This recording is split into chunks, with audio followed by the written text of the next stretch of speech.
Então, nós iniciamos falando sobre a semiologia, que é o estudo dos sinais e sintomas. Então, a partir do questionário de saúde, que nós chamamos de anamnese, e de algum arsenal de exames, tanto físico quanto exames complementares que temos disponíveis, a gente investiga sinais e sintomas a ponto de a gente tentar chegar a um diagnóstico, né? Então, nós precisamos dentro disso saber, dentro da semiologia, saber o que é uma característica normal, o que está alterado, né? E a partir da identificação do que não é normal, a gente parte para uma investigação, então, dessas características, para tentar chegar a um diagnóstico e poder, então, propor uma terapia para aquele paciente, caso seja necessário, né? Então, a gente precisa reconhecer esses sinais e sintomas de cada doença que acomete a boca, para que a gente possa, a partir desses sinais, fazer o diagnóstico e, uma vez tendo o diagnóstico, possamos então traçar uma proposta, uma conduta terapêutica para tentar resolver aquela alteração. Então, a semiologia, como nós falamos, é o estudo dos sinais e sintomas. Se vocês tomarem por base aqui essa imagem que vocês estão vendo, a gente consegue perceber que trata-se do lábio de um paciente, né, que na maior parte está com característica normal, mas a gente consegue ver a presença de uma alteração ali na região peribucal, bem do lábio superior ali do lado esquerdo, né, que a gente consegue ver algumas alterações, né, que isso não faz parte do normal. Então, se a gente identificar, olhar, parar e observar, o que a gente está enxergando ali? A gente pode ver que existe uma área avermelhada, né, e que ela está composta por algumas vesículas. Vesículas são lesões fundamentais que contêm líquido no seu interior, né? Então, é como se fossem bolhas muito pequenas. Então, nesse caso, além dessa área mais avermelhada ou eritematosa, existem também essas vesículas com conteúdo líquido no seu interior, né? E elas, a gente olhando, é basicamente isso que a gente enxerga. Então, existe a área avermelhada com múltiplas vesículas levemente amareladas. Na região peribucal ali, né, bem no contorno do vermelhão do lábio superior, do lado esquerdo, né? Se a gente olha para essa imagem, a gente não consegue identificar ali se o paciente tem dor ou se ele não tem, se coça, se arde. A gente só olhando, a gente não consegue dizer se existe uma consistência mais macia ou mais endurecida, né? Então, algumas características a gente consegue visualizar só com inspeção visual e algumas outras características não. Então, por isso a gente precisa lançar mão de outras manobras disponíveis, né, para que a gente consiga ter mais informações acerca desta lesão, né? Então, a questão de saber se o paciente, se a consistência é mais macia, mais endurecida, se o paciente sente dor ou não a palpação, qual é o tempo de evolução dessa lesão. Então, tudo isso a gente vai precisar investigar um pouquinho mais para saber. A gente não consegue só com um olhar identificar, né? Claro que depois que passa um tempo, que a gente domina o conteúdo, quando a gente olha para uma lesão, a gente já imagina o diagnóstico e aí a gente já sabe algumas características, né? Por exemplo, se alguém olhar uma afta, já vai saber que dói, né? Porque todo mundo provavelmente já teve uma afta e sabe que é uma lesão dolorida, mas a gente não, de uma maneira geral, para a gente saber se existe sintomatologia ou não, como é, a gente precisa da ajuda do paciente, tá? Então, isso é uma coisa que difere um pouquinho entre sinal e sintoma. Então, sinais são todas aquelas características que a gente consegue visualizar ou que a gente consegue palpar, né? Então, os sinais são características objetivas. Então, se eu olhar, eu sei que é uma lesão avermelhada, eu sei que existe vesículas. Se eu palpar, eu vou ver que tem uma consistência mais macia, que não é endurecida. Tudo isso é muito objetivo, ou é ou não é. E isso a gente chama de sinais, é tudo aquilo que o dentista consegue, por meio de um exame, identificar, seja por inspeção visual ou por palpação, certo? Agora, a parte de sintomatologia ou o tempo de evolução, né? Isso a gente não consegue saber simplesmente olhando. Então, para isso, a gente precisa da ajuda do paciente. Por isso é tão importante a gente fazer um questionário de saúde, né? Uma anamnese, ou preencher tudo da maneira correta e tentar, assim, espremer o paciente no bom sentido para que ele dê para a gente todas as informações. Porque em alguns casos o diagnóstico é um pouco mais fácil, mas em outros, o diagnóstico é mais duvidoso, a gente fica em dúvida entre dois tipos de doença, né? Em algumas condições mais raras, o diagnóstico requer outros exames complementares, então o fato de o paciente poder nos passar várias informações ajuda bastante, tá? Então, basicamente, os sinais são aquelas características objetivas que o dentista ou profissional, enfim, de qualquer área, vai conseguir identificar por meio de exames, né, visuais ou exame físico mesmo. E sintomas, que é o que o paciente vai nos relatar em relação ao que ele está sentindo. Então, isso é subjetivo. A gente não consegue bater o olho numa lesão e dizer se o paciente tem dor ou não, se coça, se arde, se é uma dor pulsátil, se é uma dor espontânea, se é uma dor intermitente, contínua. Isso a gente não sabe dizer. Então, para isso, a gente requer a ajuda do paciente, certo? Então, sinais são objetivos, sintomas são subjetivos. Os sinais, o profissional consegue identificar, os sintomas requerem a colaboração do paciente. Requerem a colaboração do paciente. E aí, para isso tudo, existe então a semiotécnica, que é justamente o que a gente tem disponível para chegar a um diagnóstico. Então, a gente tem, a primeira coisa que a gente costuma fazer no paciente é o exame clínico. Esse é composto por anamnese e exame físico. A anamnese é toda a parte do questionário, a ficha que a gente preenche com o paciente antes da primeira consulta. E o exame físico é o exame propriamente dito, né? O exame bucal. Muita gente chama exame clínico, chama o exame físico, no caso, né? Que é o ato de examinar o paciente de exame clínico, mas na verdade o exame clínico ele compreende a junção da anamnese com o exame físico, tá? Então cuidem aí com essa questão da nomenclatura. E existem alguns exames complementares também, que vão desde exames de imagem, como um raio-x, né, uma radiografia que pode ser periapical, interproximal, oclusal, uma panorâmica, uma tomografia, um ultrassom. A gente pode ter exames de coleta de material, como por exemplo coleta de sangue, coleta de urina, citologia esfoliativa, uma punção em que a gente vai tirar, remover, né, fazer uma aspiração de algum conteúdo de alguma lesão. A gente pode fazer uma biópsia, que é a remoção de um fragmento da lesão. Então, para cada tipo de condição, está indicado um ou outro exame complementar.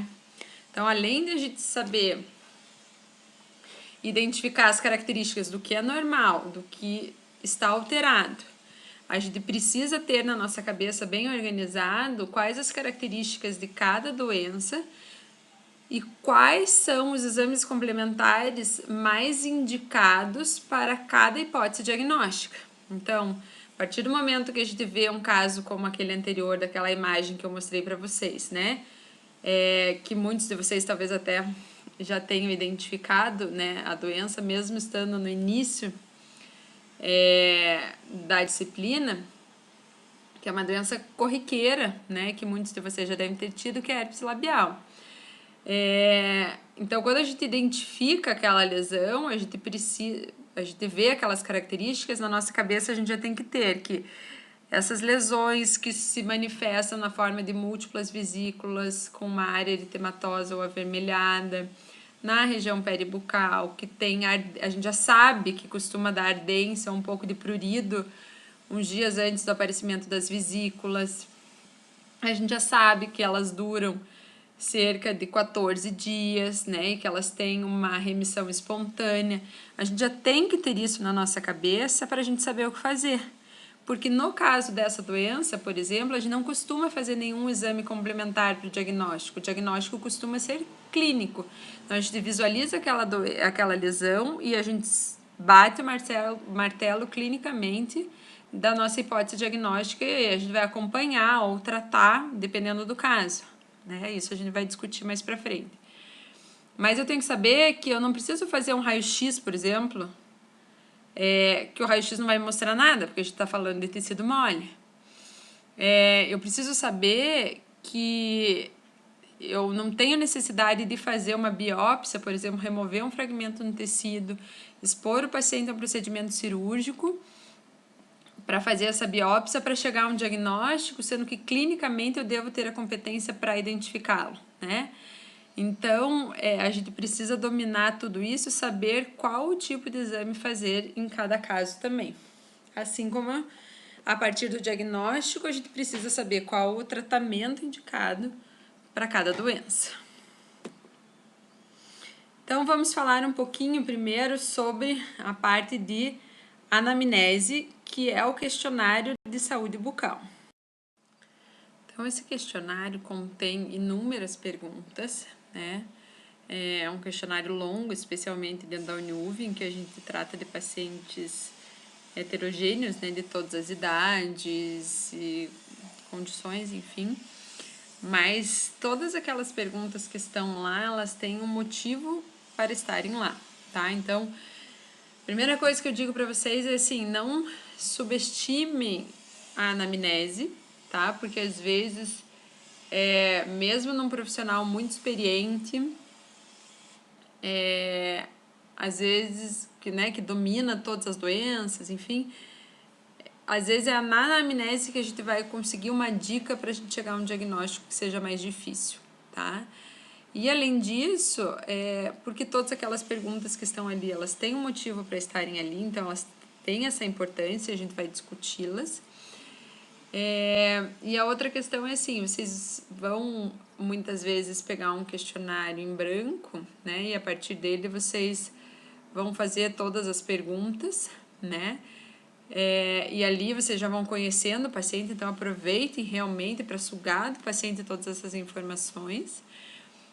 Mas vocês vão atender muitos pacientes, por exemplo, ali na Uniuv, que são pacientes que já foram triados, né, por outros alunos e que existe toda uma anamnese por trás dele. Então, não adianta só vocês pegarem o paciente, chegarem, sentarem o paciente na cadeira e perguntarem para o paciente o que o senhor veio fazer aqui, né? Isso mesmo no consultório, depois quando vocês estiverem atendendo depois de formados. Você pergunta, o que o senhor veio buscar, né? Tem alguma coisa se incomodando, enfim, eu vim para restaurar esse dente.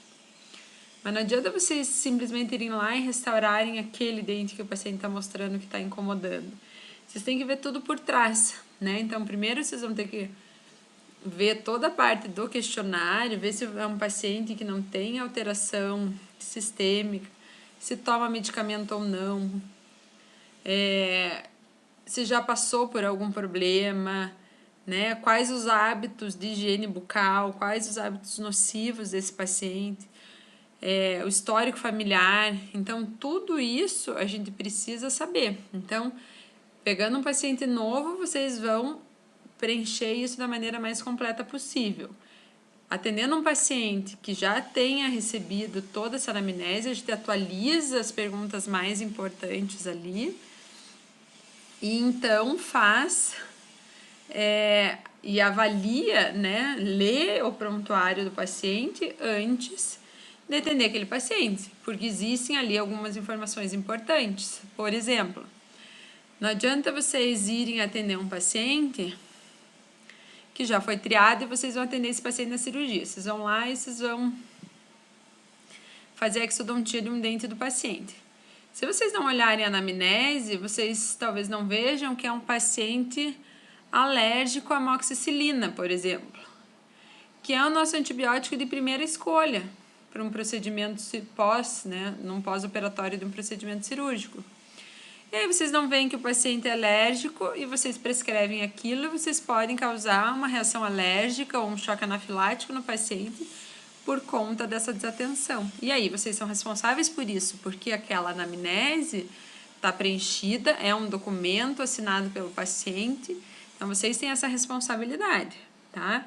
Então, a anamnese é um documento importantíssimo para nos guiar no tratamento, para nos ajudar no planejamento, né? Para ter ali tudo anotado em relação a um relatório de procedimentos realizados, mas é também um documento jurídico, né? Então, ele deve ser tratado com tal responsabilidade, certo? Então, para a gente começar a parte da ficha, né? Então, aqui são algumas imagens retratando a ficha da Uniuv, né? Em que a gente conta nessa primeira parte ali de cabeçalho com algumas informações pessoais do paciente, né? Então, variam desde o nome do paciente. Já peço para vocês que coloquem no nome do paciente que vocês peçam um documento do paciente, né? Na maioria das vezes os pacientes trazem um documento para que vocês anotem o nome do paciente de uma maneira com a grafia correta, né? Porque às vezes tem Y, às vezes tem I, às vezes tem 2 L's, enfim. Então, peçam que o documento do paciente e anotem com a grafia correta para que não haja depois problema na secretaria, né? Com a identificação desses prontuários, tá? Porque às vezes daí tem nome repetido, alguma coisinha de grafia que difere um paciente do outro. Então, isso é uma questão bem importante para vocês fazerem, tá? E sempre com letra legível, ok?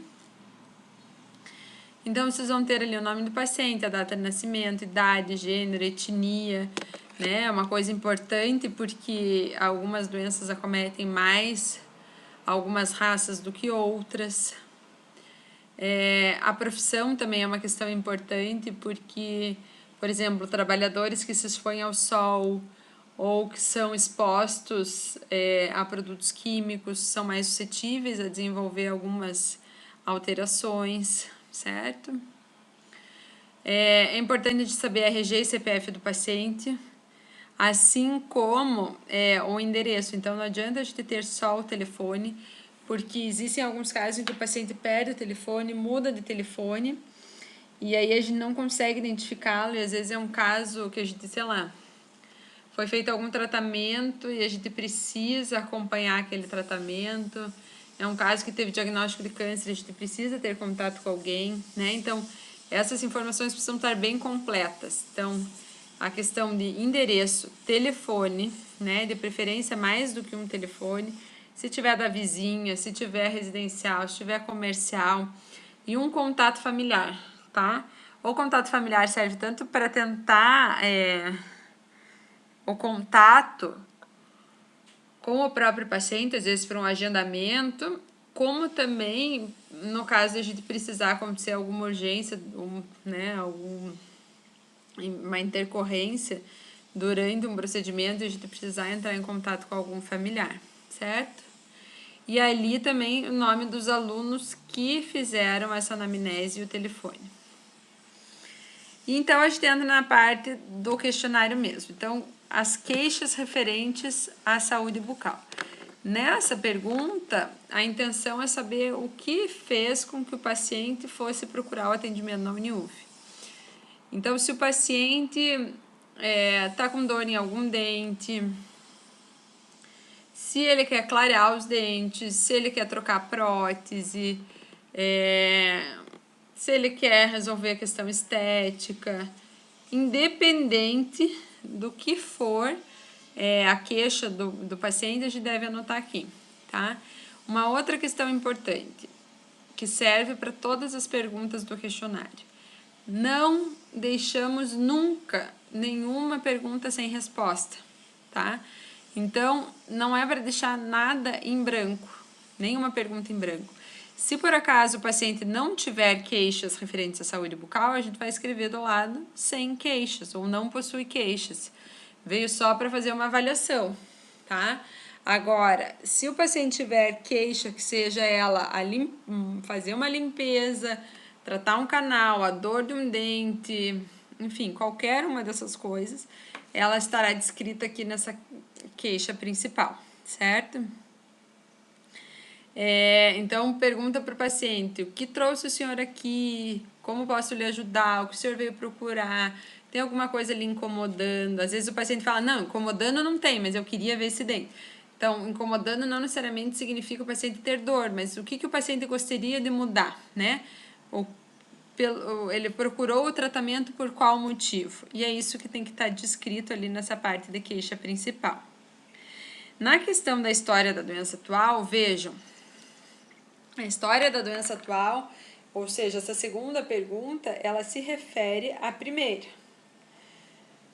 Então, digamos assim, que o paciente falou que ele tem dor neste dente da frente, por exemplo. Daí ele aponta ali um dente da frente. Tem dor nesse dente da frente.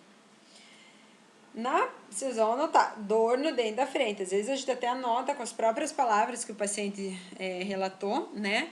A gente anota ali, pode ser entre aspas, e coloca ali na queixa principal. E depois, na história da doença atual, a gente vai esmiuçar, ou seja, investigar essa queixa. Então, se o paciente disser, por exemplo, que ele procurou só uma limpeza, você pode perguntar depois: quando foi a última vez que o senhor fez a limpeza? Né? Foi há 1 ano e meio. Anota ali na história da doença atual, última limpeza há 1 ano e meio. Agora, se a gente está se referindo àquele primeiro exemplo ali que eu dei, a queixa principal, o paciente disse que estava com dor no dente da frente, na história da doença atual, a gente vai então esmiuçar essa pergunta, né, essa queixa, e a gente vai perguntar: há quanto tempo está doendo? Por exemplo, né? Quando surgiu, o senhor sentiu a partir do nada que começou a doer? Ou foi depois que o senhor bateu, depois que o senhor comeu alguma coisa muito dura, ou depois que o senhor teve um acidente? Quando começou? Como surgiu? Né? Se ele identifica alguma causa que possa estar associada a essa dor. E como é essa dor? Então, até isso é uma coisa que faz diferença pra gente, não é só a dor. Vocês vão ver principalmente na parte de endo que o tipo de dor faz muita diferença. Então, é uma dor espontânea, que dói do nada, ou é uma dor provocada, por exemplo, pela alimentação. Na hora que o paciente morde, ele sente dor. É uma dor contínua ou é uma dor intermitente que vai e volta? É uma dor pulsátil, é uma dor lancinante? Que tipo de dor o paciente tem? Ou, né, quando não é dor, se o paciente fala que tem um amortecimento, se ele sente um choque, tudo isso a gente vai anotar, tá? Então, há quanto tempo o paciente tem aquela dor, se ele viu que tem alguma diferença, ou, né, de quando surgiu, se ele mudou alguma coisa na vida ou teve algum fato que desencadeou o aparecimento daquela dor. Né? Por exemplo, eu tenho dor nessa região da mandíbula desde que eu tirei um dente. Ele conseguiu associar algum fato, né? Às vezes o paciente não sabe identificar porque surgiu do nada, ou às vezes tem alguma relação, né? Então, há quanto tempo dói? Desde que começou a doer, a dor é sempre igual? Ou ela piorou, ou ela melhorou? Tem alguma coisa que faz a dor melhorar ou piorar? Por exemplo, coisa gelada piora? De manhã a dor é mais leve, à noite ela é mais intensa? Tomou algum remédio já ou fez algum procedimento nesse meio tempo que ajudou ou piorou? Então vejam quantas perguntas podem estar por trás de uma queixa de dor em um dente, né?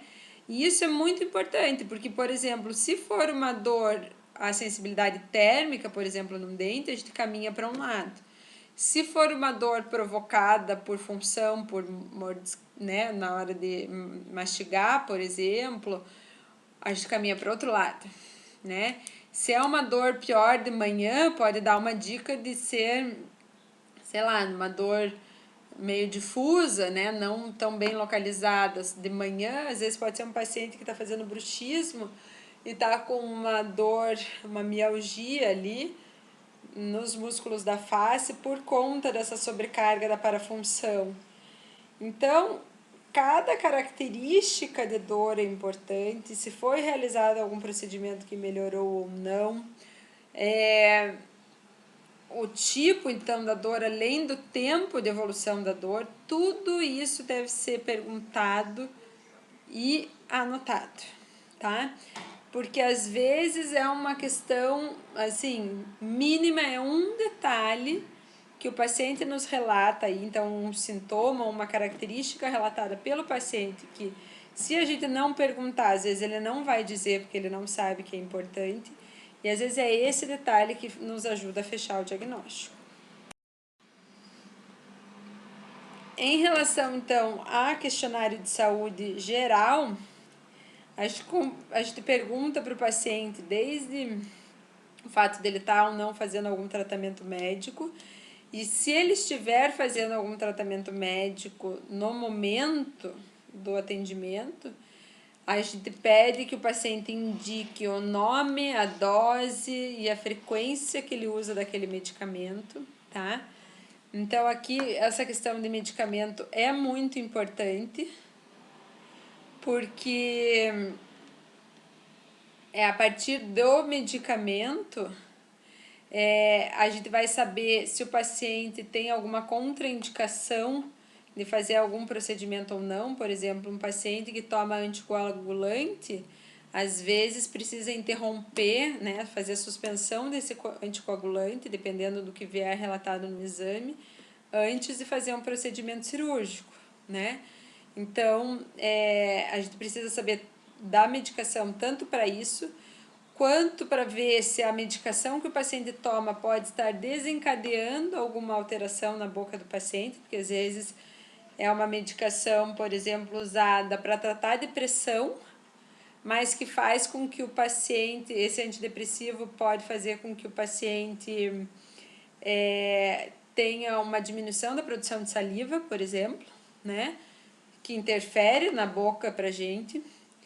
E também pode ser que a gente precise saber o medicamento do paciente para a gente saber o que a gente pode prescrever, né? A gente tem que saber sobre as interações medicamentosas. Então, se o paciente toma alguma medicação, se o paciente tem problema renal ou problema de fígado, enfim, a gente às vezes não pode indicar alguma medicação que vá sobrecarregar aquele órgão, tá? Então, a gente precisa saber de tudo isso. Muitas vezes, o paciente vai vir com uma listinha bem organizada, com a própria receita dele, com todas as medicações que ele toma, dose, frequência, horário, tudo certo. Às vezes, o paciente não vai saber. Então, a gente só nota que ele toma, por exemplo, uma medicação para hipertensão. e pede que na consulta seguinte ele traga ou a foto, ou a caixinha do remédio, ou a receita para que a gente possa anotar, porque é uma pergunta indispensável, então a gente precisa saber isso. Daí vocês anotam lá, paciente toma medicação para tratar hipertensão, trará o nome da medicação na próxima consulta, tá? E a outra coisa que eu queria dizer para vocês aqui é que a gente não precisa dominar todos os medicamentos, né? Alguns a gente tem um conhecimento maior porque são mais usados, outros porque a gente domina, né? Dentro da nossa área a gente prescreve, então fica um pouco mais fácil de a gente saber. Mas existem outros, por exemplo, justamente recomendados por psiquiatras, por exemplo, que não são o nosso dia a dia e não há problema nenhum a gente não saber. Então, não deixem de anotar o nome do medicamento. Qualquer coisa, peçam para o paciente trazer, né, a medicação, ou perguntem para o paciente. Ele vai falar, por exemplo, que ele toma fluoxetina. Se vocês não sabem o que é, perguntem para que o senhor toma essa fluoxetina. Porque o paciente muitas vezes vai saber, ele vai até soletrar o nome da medicação muitas vezes para vocês, tá? Então é bem importante que vocês não se sintam mal em relação a isso e pergunte para o paciente, porque a gente precisa ter isso anotado. Mas não adianta também só anotar e esquecer daquilo. Então, anota aquela informação e depois existe... Hoje tem aplicativos de medicamentos, procura no Google, vê a bula, lê o DEF, né, que é o dicionário de medicações, e vê o que é aquela medicação, para que ela é usada, quais os efeitos colaterais, interações medicamentosas, para tentar entender um pouquinho mais daquilo. Na próxima vez que um outro paciente já tomar essa mesma medicação, vocês já vão estar dominando, certo? Aproveitem isso até como uma forma de aprendizado.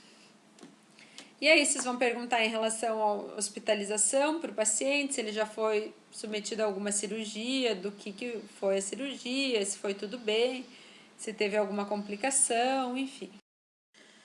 E aí algumas outras perguntinhas, né, relacionadas aos hábitos do paciente. Então, se o paciente ganhou ou perdeu muito peso ultimamente, né, claro que se o paciente tiver feito uma dieta, isso pode justificar, né. Agora, se o paciente perdeu ou ganhou muito peso sem nenhuma justificativa, isso pode nos indicar também alguma condição, né? Então, perguntar isso para o paciente. Se ele pratica atividades físicas regularmente, daí em relação a hábitos nocivos, então, de tabagismo, né? Então, não basta só perguntar se o paciente fuma ou não, né? É importante a gente saber há quanto tempo ele fuma e qual é a quantidade de cigarros que ele fuma por dia, né? Então, várias doenças que são associadas ao tabaco, elas são dose e tempo dependente. Então, quanto maior o número de cigarros que o paciente fuma, ou quanto mais tempo faz que o paciente fuma, maior será o risco dele desenvolver aquela doença, tá? Então, a gente precisa saber isso, assim como se é um paciente que era tabagista e já cessou o hábito, a gente precisa saber quanto ele fumava, né? E por quanto tempo ele fumou e quanto tempo faz que ele parou de fumar, tá? Além disso, é importante a gente saber o tipo de tabaco, né? Porque existem várias formas de consumi-lo. Então, variam desde um cigarro industrializado, que talvez seja o mais comum, né? Mas tem muito paciente que trabalha ou mora no interior, principalmente os da zona rural, que fumam cigarro de palha, por exemplo, né? O cigarro de palha, embora ele não tenha filtro, ele tem menos substâncias tóxicas do que tem o cigarro industrializado, né? Então, eles têm algumas diferenças e por isso é importante a gente saber o tipo, né? Se o paciente fuma charuto, se o paciente fuma narguile, né? Então é importante falar sobre o narguile. Narguile é um hábito assim que ficou mais em alta nos últimos anos aqui no Brasil. Era até assim, negligenciada de certa forma pelos adultos, no sentido de que muitos pais tinham em casa para os filhos fumarem como se fosse um hábito pouco nocivo, né? E, na verdade, é importante saber que o narguile é muito pior do que o cigarro, por exemplo. Quando a gente compara para o risco de câncer de boca, por exemplo. Isso porque o narguile não tem filtro nenhum, né? Então, ele não filtra as substâncias tóxicas que são contidas nele. E, além disso, uma sessão de narguile dura muito mais tempo do que fumar um cigarro. Então, uma sessão de narguilé durando em torno de 1 hora é como se você tivesse fumado 100 cigarros. Então, é uma coisa importante para vocês jovens saberem e levarem em consideração, né? Que é um hábito nocivo, sim, né? Que cada um tem o direito de escolha do que fazer, mas que tem que saber que se o faz, né? É assumindo esse risco. E não achando que é uma coisa que não faz mal nenhum, né? A questão de bebidas alcoólicas, se o paciente, né, ingere ou não, porque às vezes, quando a gente fala, por exemplo, em câncer de boca, o álcool é um dos fatores de risco para o câncer de boca, principalmente quando está associado ao hábito de tabagismo, né? Então, a gente precisa saber isso, a frequência, né, a dose também é importante, o tempo e o tipo de bebida também. A gente sabe que bebidas destiladas costumam ser mais agressivas, né, mais nocivas. Em relação a outros tipos de droga, a gente também pergunta, às vezes vocês podem ficar constrangidos em perguntar, mas não fiquem, né? Quanto mais naturais vocês parecerem na pergunta, mais sérios vocês estiverem quando a fizerem, melhor o paciente vai lidar com aquilo, né? Vai parecer uma pergunta justamente profissional, então ajam como tais, né? Como profissionais. E não é para julgar o paciente, né? Ou desconfiar, ou dar risada, ou enfim. É importante a gente saber como profissional de saúde, porque existem algumas drogas que interferem, e as drogas têm ação no corpo inteiro. Às vezes o paciente vem com sinais de que ele está sob efeito de droga, e daí nesses casos, quando a gente percebe algum sinal, a gente não atende o paciente naquele dia. Mas existem alguns pacientes que vão falar a verdade, outros não, né? Então tentem agir com naturalidade em relação a isso e anotem, porque é importante a gente saber, tá? Algumas perguntas aqui importantes que sejam relacionadas a mulheres, né? Então, ninguém vai perguntar para o paciente homem se ele está grávida, porque isso já aconteceu. Então, em relação se o paciente está grávida ou não, porque a gente tem um anestésico certo para usar no tempo certo, né? Numa dose máxima diferente de pacientes que não são gestantes, ou se o paciente está amamentando ou não, se usa anticoncepcional. Então, a gente sabe que anticoncepcional é hormônio, eles podem interferir em algumas lesões inflamatórias, na gengiva, por exemplo. E, além disso, é importante a gente saber que o paciente toma anticoncepcional, porque sabe-se que os antibióticos reduzem o efeito do anticoncepcional. Então, a gente precisa saber se o paciente toma, porque se em algum momento a gente precisar indicar que o paciente tome algum antibiótico, a gente tem que avisar o paciente que durante o uso do antibiótico, então aquela 1 semana, por exemplo, o paciente deve se cuidar por outros métodos, né, usar outros métodos contraceptivos, porque o anticoncepcional pode ter seu efeito reduzido, tá? Em relação à menopausa, também é uma questão hormonal que pode trazer algumas alterações, e além disso, pode nos dar a indicação de se é um paciente que pode ou não fazer uso de um grupo de medicações importantes para nós que se chamam bifosfonatos, tá? Então, o que que acontece? Quando os pacientes, principalmente as mulheres, né? Então, quando elas entram na menopausa, né? Justamente por isso as mulheres, existem muitos médicos que optam por fazer tratamento preventivo para osteoporose, porque com a alteração hormonal desta fase, muitas pacientes podem ter osteopenia que vão levar à osteoporose, e ela tem todos aqueles riscos, né, de uma fratura, enfim. Então, aquelas pacientes que já têm uma suscetibilidade ou já têm osteopenia, enfim, muitos médicos nessa fase, principalmente, podem querer tratar ou fazer uma terapia preventiva para a osteoporose com o uso desse grupo de medicações, que é a classe dos bifosfonatos. Essa medicação também é usada para tratar metástase óssea, tá?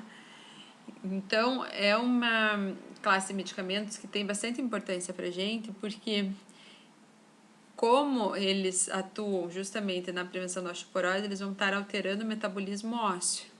Só que é uma medicação que tem efeito no corpo todo, então elas vão alterar o metabolismo ósseo de uma maneira geral.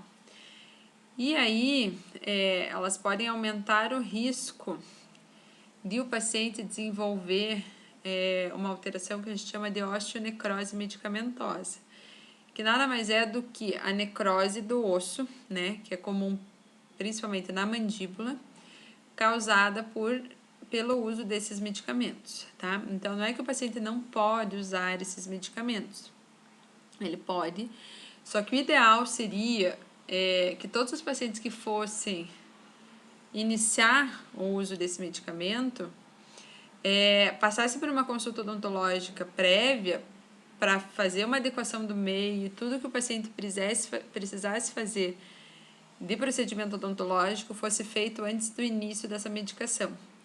Isso porque o maior risco da osteonecrose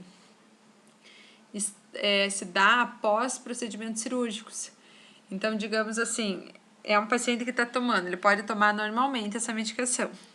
Agora, se ele precisar extrair um dente e for submetido, então, a um procedimento cirúrgico, em que tem um envolvimento ósseo, né, que o osso precisa cicatrizar, remodelar ali após essa exodontia, essa cicatrização pode estar alterada pelo fato dessa medicação alterar o metabolismo ósseo. E aí causa necrose da região e a dificuldade de cicatrização, às vezes expondo inclusive o osso. Então é uma condição que é muito difícil de ser tratada, né, dependendo do grau em que estiver, porque justamente a gente não pode remover, a gente remove o osso necrótico, mas às vezes nem assim consegue fazer com que cicatrize novamente, né? Às vezes necrose é uma quantidade tão grande de osso que gera uma fratura de mandíbula, por exemplo, que daí para tratar aquilo com placa parafuso você tem que fazer uma nova cirurgia que também corre um risco. Então, o paciente tem dor, geralmente infecciona, porque, né, nos casos que tem exposição óssea. Então, é uma condição muito delicada, muito difícil de tratar. Então, como eu disse antes, não é que o paciente não possa tomar essa medicação, mas o ideal seria, né, que os médicos, antes de prescrever essa medicação, orientassem o paciente sobre isso e pedissem que ele procurasse atendimento odontológico para fazer todos os procedimentos que ele precisasse fazer naquele momento, né, antes do início da medicação, e para que ele mantivesse contato, né, consultas periódicas com o dentista, porque se, por exemplo, o paciente tiver uma cárie, se ele for consultar com o dentista a cada 6 meses, por exemplo, o dentista vai identificar aquela cárie precocemente, né? Agora, se ele não souber disso, tiver já os dentes numa condição ruim, ou se ele não for frequentemente ao dentista tomando essa medicação, corre o risco de quando ele chegar no dentista, ele já está num estágio de raiz residual, que não tem o que fazer e tem que extrair, né? E aí ele corre esse risco. Então, o ideal é sempre a gente se antecipar e ter essas informações, tá? Agora, digamos que seja um paciente que já tome, que seja uma urgência, enfim, tem que fazer o uso dessa medicação, faz o uso dessa medicação e a gente precisa fazer alguma intervenção cirúrgica, a gente toma alguns cuidados em relação a isso, tá? Então, quanto antes suspender a medicação, melhor, tá? Mas não é uma garantia, porque essa medicação pode ter efeitos residuais no organismo por até 10 anos, então sempre existe o risco de acontecer uma necrose óssea ali. Mas suspender a medicação, prescrever antibiótico prévio, fazer uma terapia profilática, que a gente chama de uma terapia medicamentosa com pentoxifilina e tocoferol, que basicamente é assim, o uso de vitaminas e de medicação para estimular a cicatrização. Então, isso tudo a gente pode fazer antes, desde que a gente tenha essa informação se o paciente toma ou não essa medicação. Então, mais um ponto importante de a gente saber quais as medicações que o paciente toma. Eu costumo perguntar especificamente sobre essa classe de medicações, se o paciente toma. Então, para vocês terem na cabeça assim, o nome, é a classe dos bifosfonatos. Dentre eles existem várias medicações com diferentes formas de administração, né, de uso e de administração.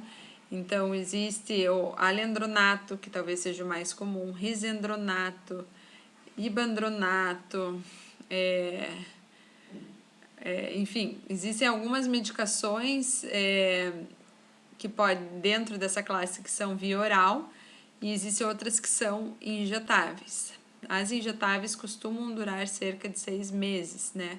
Com uma dose média assim no organismo. Então a gente precisa ficar atento. Às vezes, se é um procedimento cirúrgico, mas eletivo, às vezes tentar fazer essa medicação quando completar os 6 meses antes que o paciente faça uma nova administração, né? Então, existem algumas formas de a gente tentar controlar isso, mas o ideal é não fazer procedimentos cirúrgicos, especialmente os eletivos, como, por exemplo, a instalação de um implante em um paciente que tome essa medicação. Não vale a pena, tá? A gente tem casos já tratados na faculdade de pacientes com osteonecrose. Tem uma até que foi TCC, né, recentemente. Tem uma bíblia lá de osteonecrose medicamentosa nesse TCC, vocês podem procurar na biblioteca. Então, a gente tem que saber essa informação e saber que a gente tem que tomar todos os cuidados, porque se ocorrer a osteonecrose é uma condição difícil de tratar e que incomoda realmente o paciente, ok? Então, saber se o paciente tem alergia a alguma medicação, algum alimento, né, alguma substância, é importante porque, às vezes, o paciente tem alergia, por exemplo, a ovo, né, e você pensa, nunca vou dar ovo para o paciente. Mas ovo tem enxofre que contém alguns anestésicos, por exemplo, então a gente precisa saber todo tipo de alergia que o paciente tem, certo? Se a cicatrização do paciente é boa, né? Se ele sente muita sede, muita fome, se urina várias vezes ao dia, isso aí pode nos indicar, às vezes, diabetes, né? Um paciente que nem sabe que tem e que pra gente é importante a gente saber se um paciente é diabético ou não, porque eles são pacientes que exigem alguns cuidados especiais, né? A parte do histórico médico do paciente, se ele tem alguma doença sistêmica ou se na família tem alguma doença sistêmica que tenha fator hereditário que nos chame atenção, né? Então, desde câncer, algum problema cardiológico, diabetes, problema circulatório também, né? Tudo isso pode ser importante para a gente também. Em relação à marca-passo ou válvula cardíaca, a marca-passo é importante a gente saber porque contraindica o uso de alguns instrumentais ou materiais, né? E a questão da válvula cardíaca também, também a gente deve levar em consideração pela necessidade, muitas vezes, de fazer profilaxia antibiótica, né? Então, antes de alguns procedimentos, especialmente os procedimentos cirúrgicos, a gente pode, em alguns casos, recomendar que seja feita a profilaxia antibiótica do paciente, com o intuito de prevenir uma endocardite bacteriana, né? Que é quando células, bactérias, desculpe, que estão presentes na nossa boca, por exemplo, né? Falando aqui da odontologia, elas têm uma facilidade maior para se disseminar pela corrente sanguínea ou via linfática e pararem no coração, né? Isso acontece de uma maneira geral, mas as pessoas saudáveis costumam conseguir controlar bem isso, né? Mas em pacientes, por exemplo, que são usuários de válvula cardíaca, esses pacientes, assim, né, de prótese de válvula, esses pacientes têm um risco muito maior de ter endocardite bacteriana, que é uma situação gravíssima que pode levar à morte, né? Então, nesses casos, a gente costuma fazer uma profilaxia antibiótica. No entanto, cuidem com a profilaxia antibiótica, porque existem as indicações certas para serem feitas. A gente não deve ficar fazendo profilaxia antibiótica, e que é com altas doses de antibiótico, para pacientes que não requeiram esse tipo de tratamento. E aqui algumas outras doenças ou problemas de saúde que a gente costuma perguntar para o paciente, né? Se ele tem alguma alteração ou não. Eu quero destacar aqui essa questão de doenças sexualmente transmissíveis, porque vocês podem, às vezes,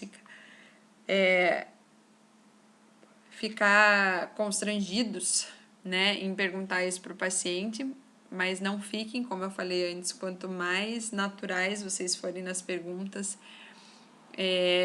mais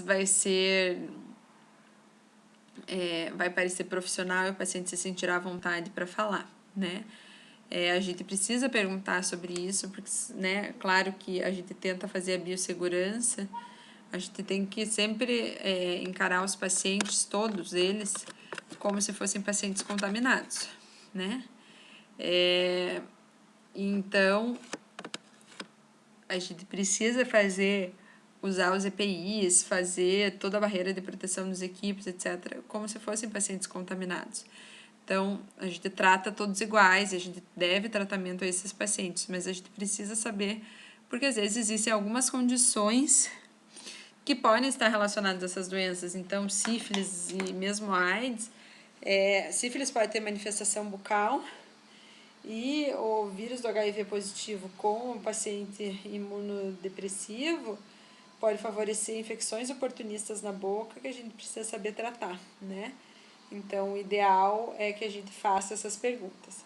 A dica que eu dou para vocês é qualquer coisa, colocar essas doenças no meio das outras quando vocês forem perguntar, né? Então, você vai perguntar lá, o senhor tem hepatite? Já teve, né? Algum problema, osteoporose? E o senhor sofre de estresse, ansiedade ou alguma outra doença sexualmente transmissível, como AIDS, sífilis, algum problema circulatório? Coloca no meio. O paciente vai ouvir aquilo, né? Se tiver que falar alguma coisa, ele vai falar, mas não fica aquele cri no final, às vezes, de vocês ficarem constrangidos pelo fato de fazer esse tipo de pergunta, certo? E aí aqui várias perguntas em relação à história odontológica do paciente. Então vejam quantas perguntas a gente fez antes em relação ao histórico médico, a queixa do paciente, medicações. São todas informações de extrema importância, tá? Que com certeza tem algum impacto para a gente e por isso elas estão ali. Então não desvalorizem essas perguntas. Em relação à história odontológica, então, em relação a hábitos do paciente, de saber com qual frequência ele procura o dentista, se sangra a gengiva ou não, né? Porque pode ser um sinal de inflamação gengival. Se o paciente percebe que tem retenção de comida entre os dentes, às vezes tem um espaço ali que favoreça a retenção de comida, consecutivamente aumente o risco de cárie, por exemplo, interproximal. Se sente um gosto ruim na boca, às vezes é uma forma de a gente investigar mau hálito. Se usa prótese, já fez tratamento ortodôntico, daí hábitos de higiene mesmo, né? Se ele usa uma pasta uma escova mais macia ou mais dura, o ideal é sempre escova mais macia para não traumatizar a gengiva. Se usa fio dental, se faz bochecho com algum enxaguatório, né? E é importante aqui a gente anotar o que o paciente realmente responder. Vocês vão ver que em alguns casos, assim, os pacientes já decoraram aquele número mágico de, por exemplo, escovar os dentes 3 vezes ao dia, passar o fio dental 3 vezes ao dia. E a gente sabe que isso nem sempre acontece, ainda mais quando a gente consegue comparar isso à boca do paciente, né? E ver que às vezes a condição bucal não bate com os hábitos de higiene que o paciente diz ter. Mas a gente anota o que o paciente disser, tá? E a outra pergunta importante é em relação a se o paciente já recebeu instruções de higiene bucal, porque eu sempre digo isso. É muito fácil a gente cobrar de um paciente que ele escove os dentes, que ele melhore a higiene. E teoricamente a gente pensa que todo mundo sabe escovar os dentes e passar o fio dental, né? E na verdade não é assim. A gente precisa mostrar para o paciente, então, levar o paciente no escovódromo, ter um espelho de mão, ver como o paciente está escovando e aí ensinar para ele, fazer revelação de placa, que vai identificar onde o paciente está com mais dificuldade para higienizar os dentes, mostrar como passar o fio dental, né, que não é só tirar e pôr e tirar o fio dental, que a gente tem que abraçar o dente, esfregar entre os dentes para remover placa e não remover só restos alimentares. Então, o ideal é sempre a gente instruir o paciente, porque a maioria dos pacientes não recebe orientação de higiene. E então, às vezes, o paciente não está melhorando a higiene, a gente fica cobrando ele, e às vezes ele está tentando melhorar, só que ele não está fazendo ele não está fazendo da forma adequada, né? Além disso, cabe a nós criarmos alternativas de higienização para cada paciente, né, de uma forma individualizada. Então, se é um paciente que tem um diastema maior, às vezes ao invés de passar o fio dental naquela região, o ideal é ele usar uma escovinha interdental, né? Então, ou um paciente especial, às vezes, indicar que tente usar uma escova elétrica, que pode ajudar a escovar um pouquinho melhor, ok? Em relação à dieta do paciente, se o paciente respira bem pelo nariz ou respira pela boca, porque pacientes respiradores bucais têm um risco maior de apresentar mordida aberta, por exemplo, né? Eles têm ressecamento gengival, que às vezes favorece também o desenvolvimento de inflamação gengival ou de formação de eritema gengival. Se tem algum hábito assim de roer unha, ficar mordendo o lábio, a bochecha. E aí a gente entra em algumas perguntas mais relacionadas à ATM, né? Ou bruxismo, que é tão comum, né? As parafunções, de uma maneira geral, são tão comuns. Então, se o paciente range os dentes, ele sente dificuldade ou dor para abrir a boca ou para movimentar o queixo, se tem dor para mastigar ou dor, às vezes, assim, esse cansaço na musculatura da face, assim, principalmente na região de masseter, principalmente de manhã, né, que é quando o paciente tem hábito noturno de parafunção. Dores de cabeça ou na nuca com frequência, né, nessa região da ATM, próxima ao ouvido, se tem dor ou se já observou ruído na articulação. E também pergunta em relação à anestesia dentária, se o paciente já tomou e se foi tudo bem ou teve alguma intercorrência.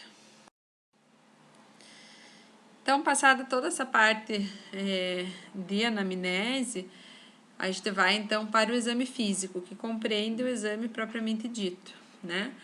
Em que a gente vai fazer a inspeção do paciente, né? Inspeção visual, a palpação, tanto da região extraoral, né? Da palpação dos linfonodos, da região da ATM,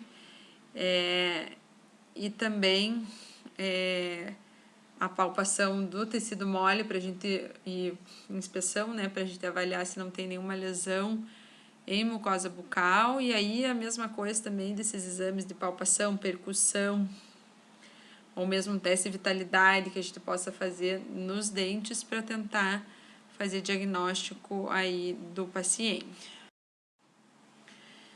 Então, falando do exame físico extrabucal, né, na região ali então da face, a gente vai fazer a inspeção visual e a palpação. Então, a gente costuma observar visualmente, né, se tem alguma simetria de face, se o paciente tem edema em alguma região, mesmo cicatrizes, por exemplo, ou manchas, principalmente na região do nariz, porque aqueles pacientes de pele muito clara podem ter manchas ou até cicatrizes ou lesões até iniciais de câncer de pele, às vezes, né, e que são, que apresentam os mesmos fatores de risco de lesões de câncer de lábio. Então, a gente observa isso de uma maneira geral e faz também palpação dos linfonodos da face, que vão poder indicar se existe, quem sabe, alguma alteração inflamatória ou até maligna nessa região. Então, aqui é a parte da ficha em que a gente faz essas anotações. Então, ali na parte de exame extrabucal, né, a gente vai anotar se o paciente tiver alguma dessas características, então a simetria da face do pescoço, alguma mancha ou cicatriz específica, né? Ver a região de ATM e fazer os exames dos linfonodos. E daí em seguida, ali embaixo tem os desenhos, né? Que representam, esses dois primeiros representam a região intraoral, e os dois ali que aparecem o rosto do paciente representam as cadeias de linfonodos que a gente costuma palpar, né? Então, elas podem até servir como guia aí para vocês de localização. E embaixo vai ter, então, a parte do exame intrabucal, né? Em que a gente vai fazer a avaliação de toda a região de mucosa intraoral para ver se tem alguma alteração, né?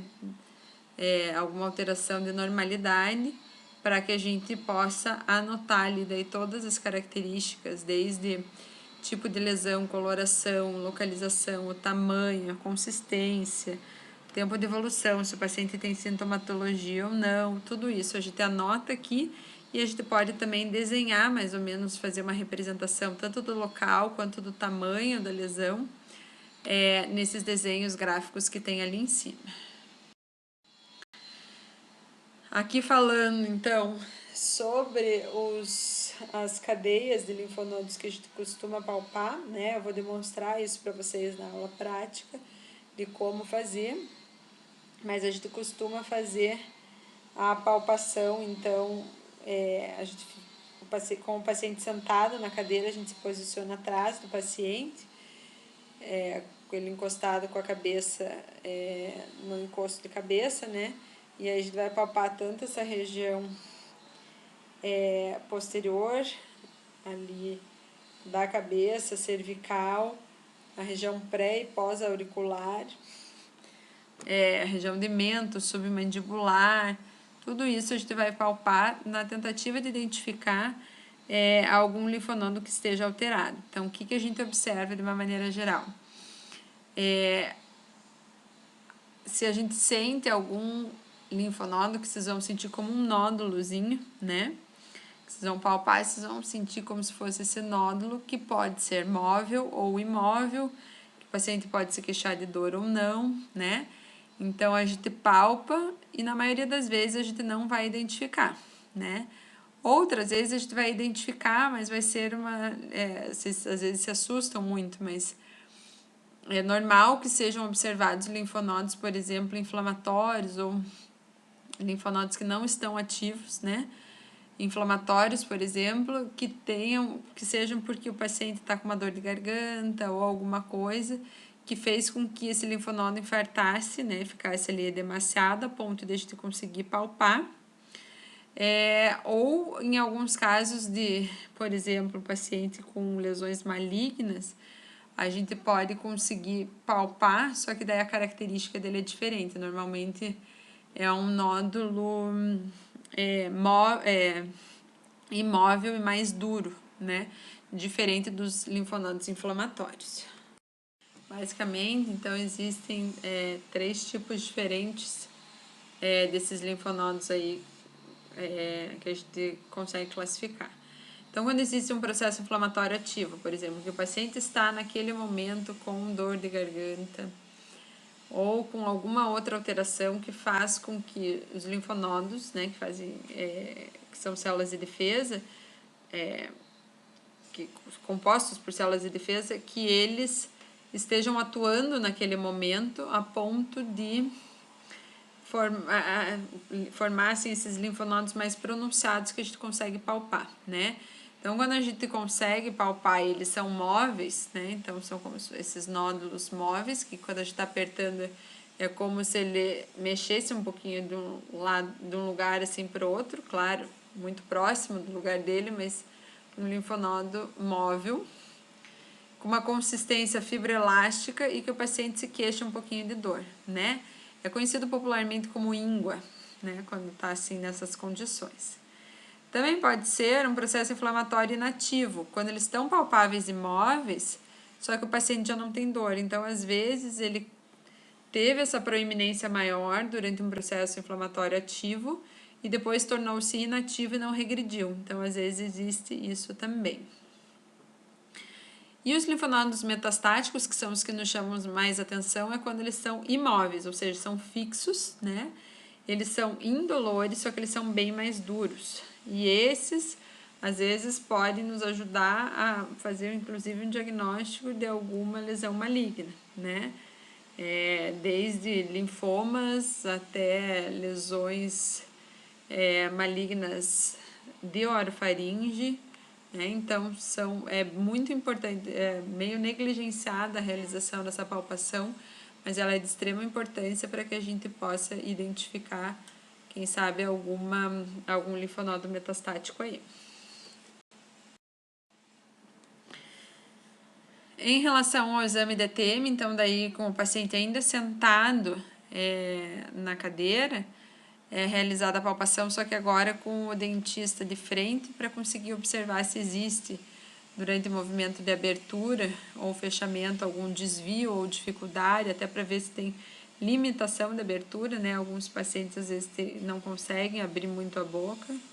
E tudo isso a gente pede para o paciente fazer o movimento de abertura e fechamento e de lateralidade, sempre segurando ali, palpando a região pré-auricular, a região de ATM, para ver se o paciente sente alguma dor ou se a gente observa alguma crepitação ou estalido ali que possa indicar a presença de uma desordem ou uma disfunção temporomandibular.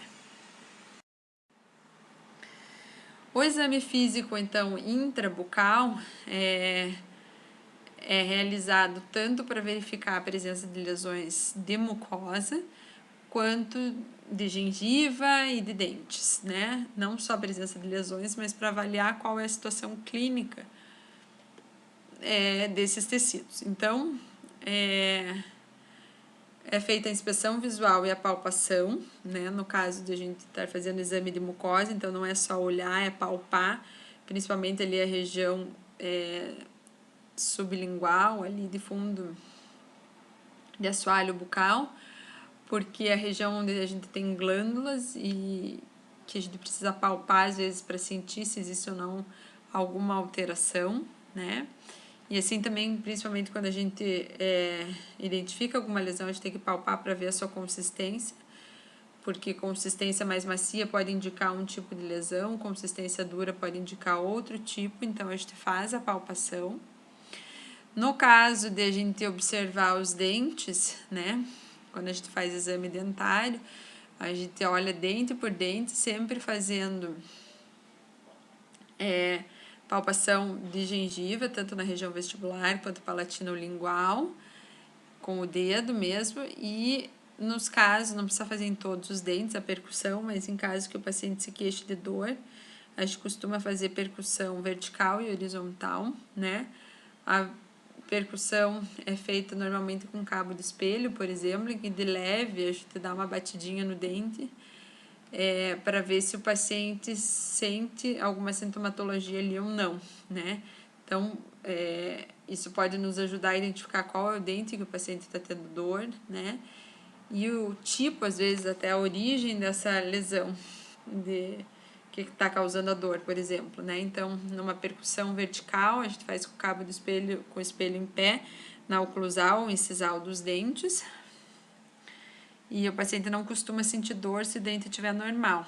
Mas, às vezes, aqueles dentes que a gente faz uma percussão vertical pode indicar que o paciente tem alguma lesão endodôntica, né? Às vezes um cisto, alguma coisa assim, ou um espessamento do ligamento periodontal, ou que esteja traumatizado justamente por um trauma oclusal.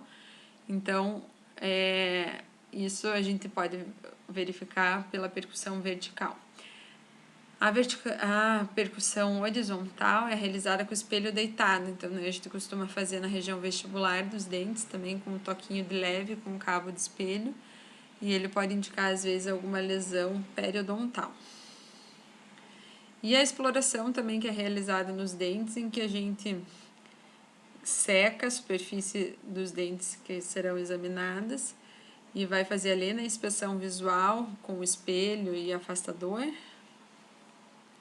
Vai fazer a sondagem ali, a exploração de sulcos, de restauração, para ver se não tem cárie, se não tem uma infiltração nas restaurações, ou se a restauração está bem adaptada ou não. Então, aqui existe mais ou menos uma sequência, claro que cada um pode seguir a sua, essa é uma sequência que eu costumo fazer porque eu acho que é uma sequência meio lógica, assim, né? Mas e que pode funcionar, assim, para a gente não esquecer de examinar nada na mucosa. Então, aqui são algumas fotos da paciente tá sem luva, porque são fotos de autoexame. Mas para vocês terem uma ideia, eu costumo, né, avaliar ali lábio, primeiro o paciente com boca fechada, por exemplo, e daí mucosa labial do lado direito, e aí eu vou indo em sentido horário para verificar a mucosa labial do paciente, tanto do lado direito, no meio, quanto do lado esquerdo. Sempre que a gente está tracionando a mucosa labial, além de observar a mucosa labial, eu já avalio a gengiva naquela região, se tem alguma alteração ou não. Então, faço primeiro nos lábios superiores, fazendo a voltinha, né?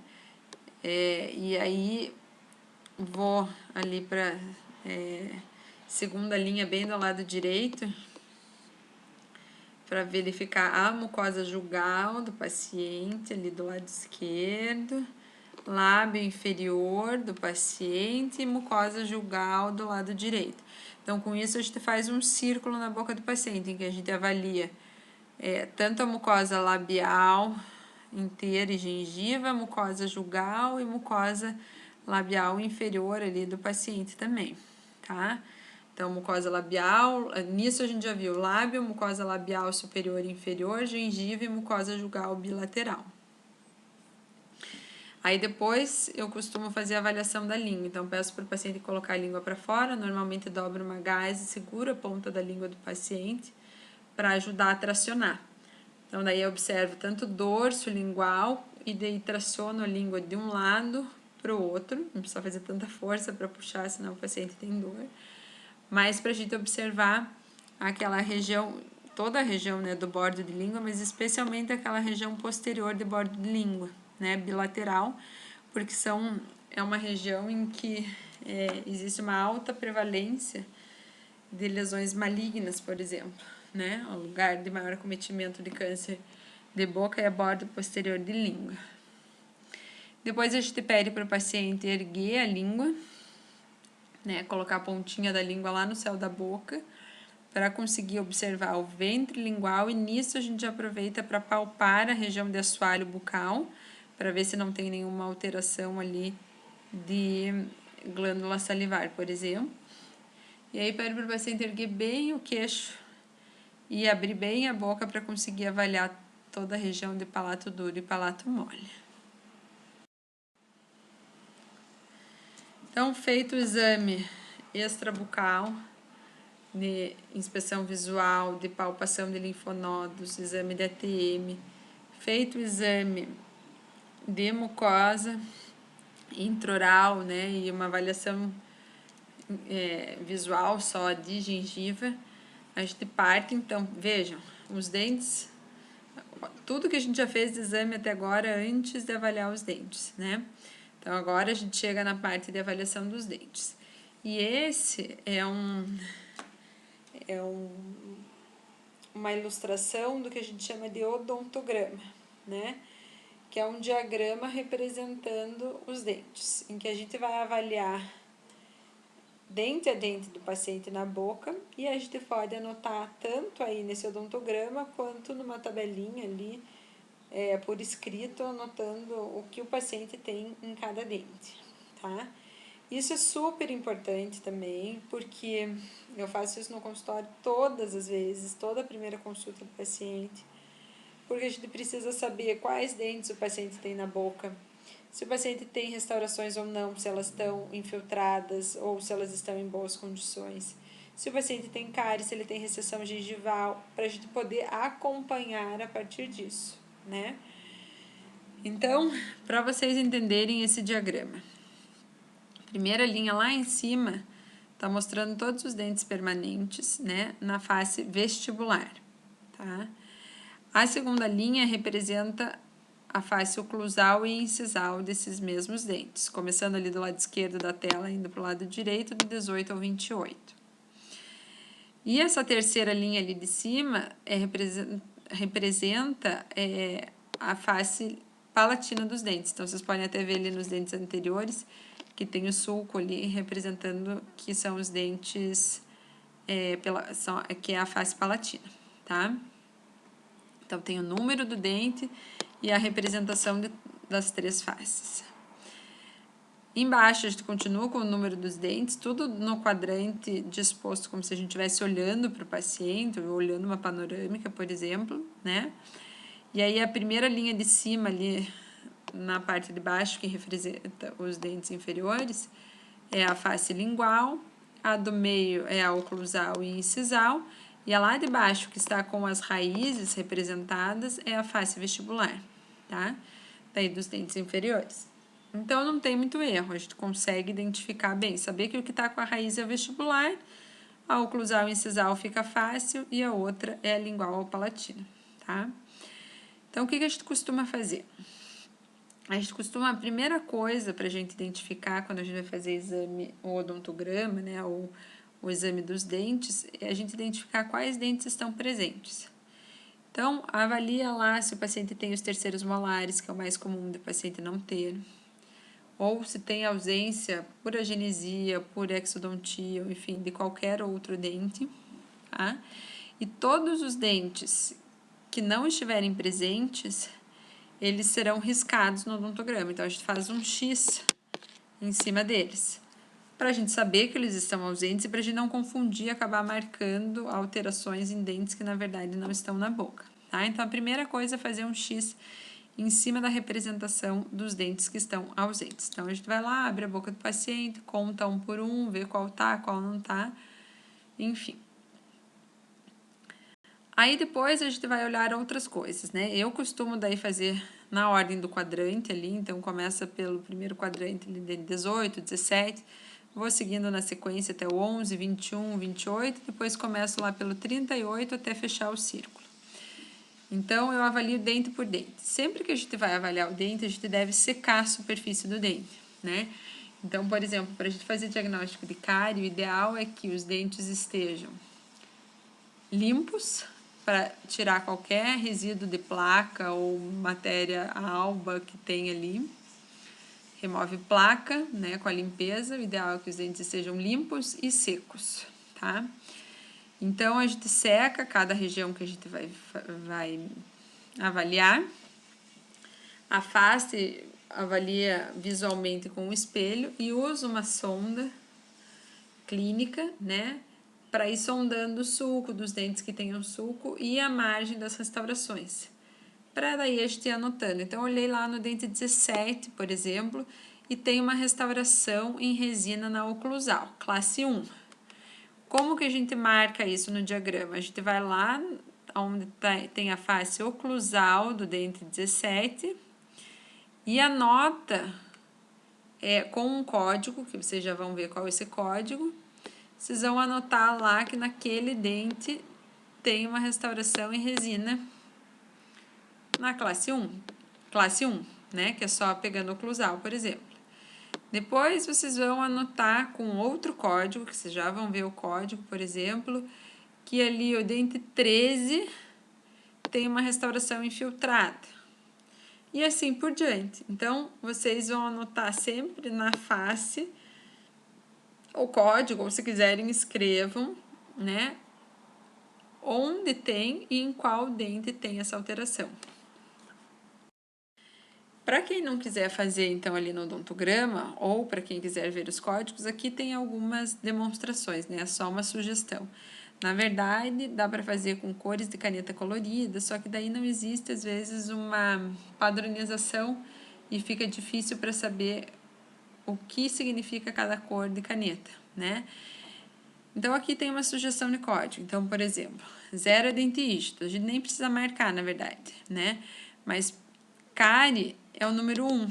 Então, é a mesma coisa que a gente voltar ali, que nem eu falei naquele exemplo do dente 17, e anotar que no dente 17, na oclusal, então a gente faz o número 1 na oclusal, dizendo, se a gente quiser dizer que tem cárie ali naquele dente. Então, tem uma cárie, que é o número 1, na oclusal, a gente vai estar fazendo a marcação na oclusal do dente 17. Ou, enfim, se tem restauração e o paciente tem cárie, se tem uma restauração que está boa, sem cárie, se o paciente tem uma restauração provisória, se tem selante, se é uma raiz residual, se o dente está fraturado, se tem recessão gengival. Existem vários códigos ali que a gente pode anotar, tá? Quem não se adaptar ao odontograma pode simplesmente anotar ali, por exemplo, dente. O dente 17 e o dente 23, daí na observação, cárie na palatina, por exemplo. Então, esses dois dentes a gente sabe que tem cárie na palatina, tá? Ou então, dente 18, 28, 38, ausentes, tá? Então, a gente pode ou escrever essa observação na tabela de forma objetiva, mas identificando qual é a face do dente, qual é o dente e o que tem neles, ou a gente pode simplesmente marcar os códigos ali no odontograma. Aí, além disso, a gente faz uma análise periodontal. Então, dentro da faculdade, na disciplina de periodontia, que é feito um exame periodontal de fato, se o paciente precisar, né, um periograma. Mas aqui a gente já analisa de uma maneira mais objetiva se o paciente tem presença de biofilme ou de cálculo, se a gengiva sangra, é só de a gente manipular. E se o paciente é um paciente que parece ter gengivite, né, ou se parece ter periodontite. Mas isso tudo é porque, justamente, se tiver alguma alteração, se tiver presença de cálculo, sangramento gengival, enfim, o paciente tiver sinais de periodontite, com muita recessão, perda de inserção, a gente sabe que é um paciente para encaminhar para fazer um exame específico e sequente tratamento periodontal, certo? Mas a gente não entra aqui no mérito de fazer um exame detalhado. Isso só é feito quando o paciente chega na disciplina de periodontia ou quando você sabe que o paciente tem, de fato, uma doença periodontal. Aí você já tem o diagnóstico. E a oclusão também é a mesma coisa, né? Só um indicativo, não precisa fazer... normalmente, quem avalia essa parte de oclusão é mais a área de ortodontia, então, vocês nem tiveram todas as informações relacionadas a isso, mas vocês já tiveram um pouquinho de oclusão. Então, ver se o paciente é classe 1, classe 2, classe 3, só se tem mordida aberta, mordida cruzada, se é topo. Então, isso tudo a gente pode anotar ali de maneira bem breve e objetiva. E aí, então, feito todos esses exames, né, toda a anamnese, a parte do exame físico, de todas as estruturas ali, a gente pode lançar mão de exames complementares, e isso vai depender de cada caso, e para cada caso a gente tem algum tipo de exame que é mais ou menos indicado. Como eu mencionei lá no início, dentre os exames complementares a gente pode ter exames de imagem, né, desde uma radiografia periapical até uma tomografia ou ressonância magnética, tudo isso é exame de imagem, ultrassom, ecografia, né? A gente pode ter coleta de tecido, como eu falei, de fazer uma citologia, em que a gente faz só uma raspagem ali de uma lesão, por exemplo, né? Ou que é feito, por exemplo, vou dar um exame diferente de outra área, por exemplo, o exame preventivo feito em ginecologistas, em que é feito também uma citologia do colo do útero, uma raspagem da região para ver se tem células atípicas ou não. E outros exames laboratoriais que vão desde exames de sangue, que podem nos ajudar, né? Especialmente, por exemplo, em pacientes com suspeita de doenças autoimunes, em que a gente precisa avaliar como estão alguns exames, né, de sangue. Em caso de exame de urina, também é feito exame laboratorial. Além disso, a gente geralmente pede previamente as cirurgias, né, para saber se o paciente é um paciente apto para fazer um procedimento cirúrgico. A gente já costuma pedir exames laboratoriais como glicemia em jejum, hemograma completo e coagulograma, né, para ver como estão os parâmetros do paciente, se o paciente pode ir para cirurgia ou não. Então, pode ser tanto para fins pré-cirúrgicos, né, de controle, quanto para fins diagnósticos. Então, um exemplo aí que eu falei da citologia, né, um tipo de citologia, assim, mais atual sendo feito, que está em alta questão, por exemplo, do exame de coronavírus, né, em que é feito a coleta do swab, né, nasal e de orofaringe. Então, pode ser usado uma escovinha como essa, ou tipo um cotonete próprio, né, que a gente diz o swab. Na região ele é feito um esfregaço, ali na região onde tem, por exemplo, uma lesão aqui, eles estão fazendo na mucosa jugal, nessa imagem.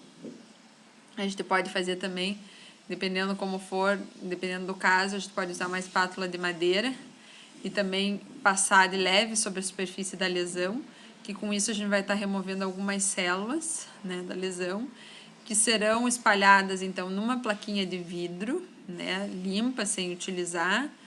Então, passa essa mesma superfície do instrumental usado na coleta, é passado sobre o vidro, né? E aí, depois o vidro vai para dentro de um frasquinho e e dentro dele, normalmente, a peça ela vai ser fixada por álcool 70, no caso de citologia esfoliativa que a gente faz para exame oral, tá? Então, ela fica ali sendo fixada até que ela seja analisada no laboratório. Então, esse é a citologia esfoliativa que a gente pode usar em alguns casos, né? Ela é um exame mais superficial, que só consegue coletar as células superficiais do tecido, mas em caso de micro-organismos ela pode nos ajudar, né? Então, às vezes, um caso de candidíase, a gente consegue remover partes do fungo e elas podem ser analisadas no microscópio para fechar o diagnóstico, né? É um exame, então, muito conservador, porque ele não é invasivo, ele é rápido de fazer, ele não é invasivo e em alguns casos, ele pode ser utilizado por causa disso, porque ele pode ajudar no diagnóstico. Em outros casos, ele não adianta muito, porque justamente a gente precisa ver toda a arquitetura tecidual daquela região, né, da lesão, para ver não só a parte das células superficiais do epitélio, como também tecido conjuntivo. Então, ele tem as suas limitações, mas é um exame rápido, prático e não invasivo. O caso de uma biópsia, por exemplo, em que a gente, né, essa é uma biópsia mais tranquilinha de ser feita, que é de uma lesão nodular, em que a gente consegue pensar a lesão, às vezes são lesões planas, que dificultam um pouquinho mais, mas basicamente com o paciente anestesiado a gente vai fazer incisão na base da lesão, né, com lâmina de bisturi, cabo de bisturi, para remover parcialmente ou inteiramente aquela lesão para que ela vá para análise. Então, algumas questões aqui de nomenclatura. Primeira parte. Biópsia é a cirurgia, é o ato de a gente fazer a cirurgia, a remoção do tecido. A análise feita pelo laboratório é análise histopatológica. Então, a gente faz a biópsia e envia para exame histopatológico ou anatomopatológico.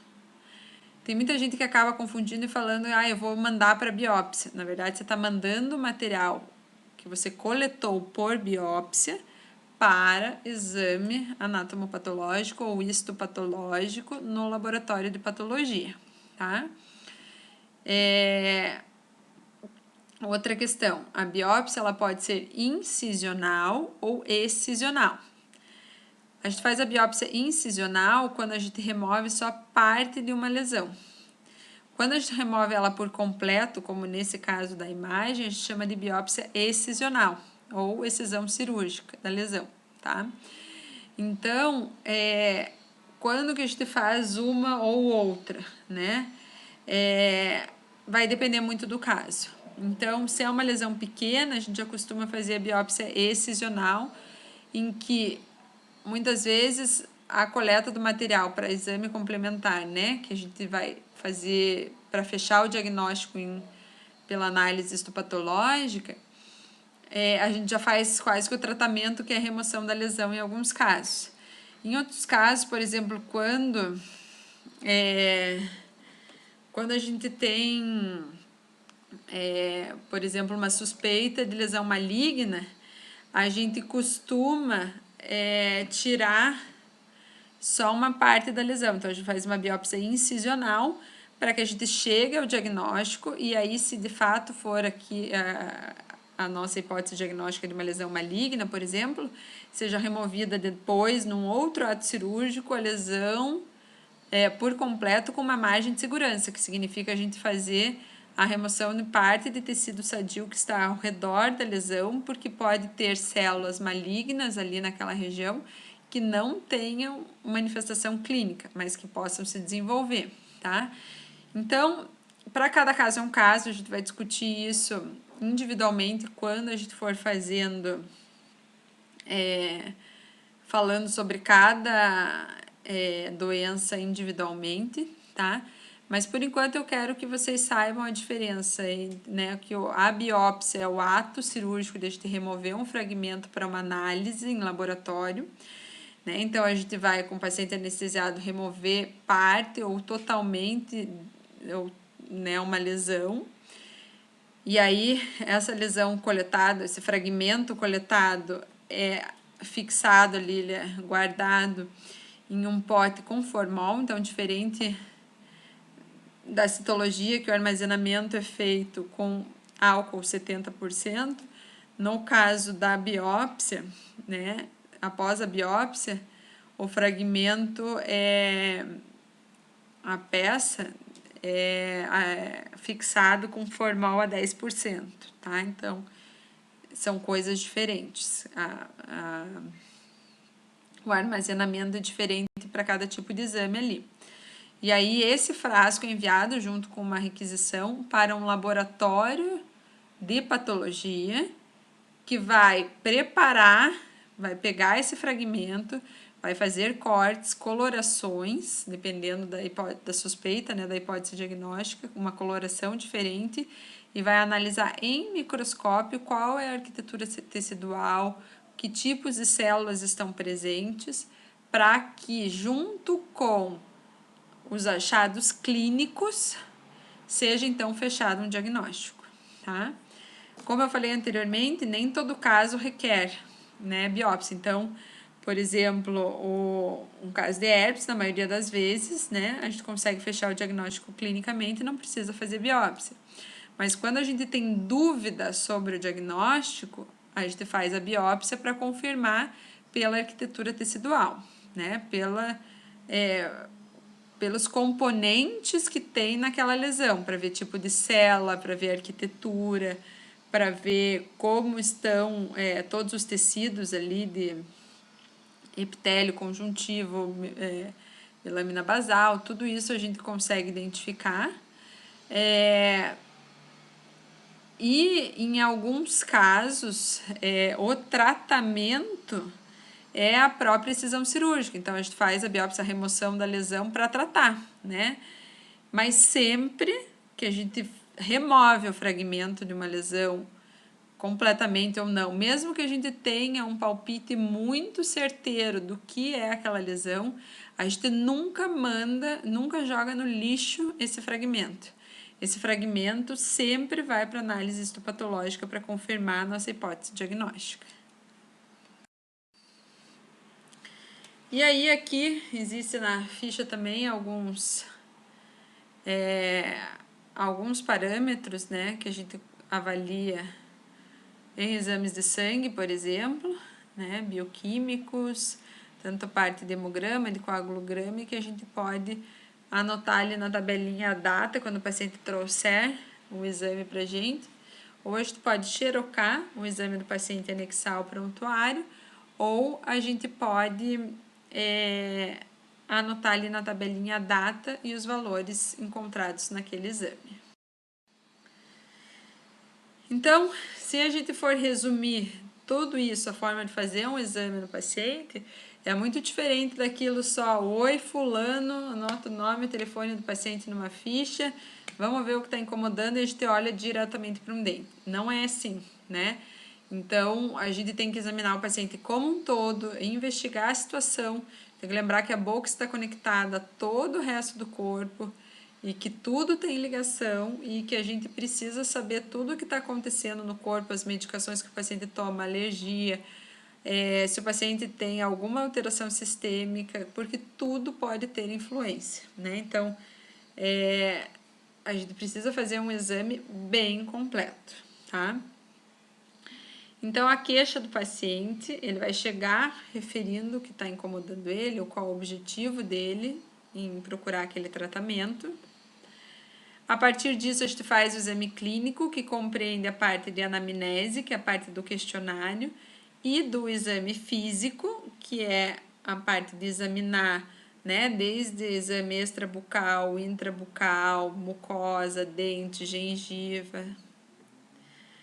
A questão de exames complementares, quando eles forem necessários, e para cada tipo de condição ou queixa, ou para cada situação em que vocês identificarem. Às vezes o paciente nem vai se queixar de alguma coisa, mas vocês vão identificar uma alteração e para investigar aquilo, precisa fazer um exame complementar. Então, a gente sabe, se o paciente...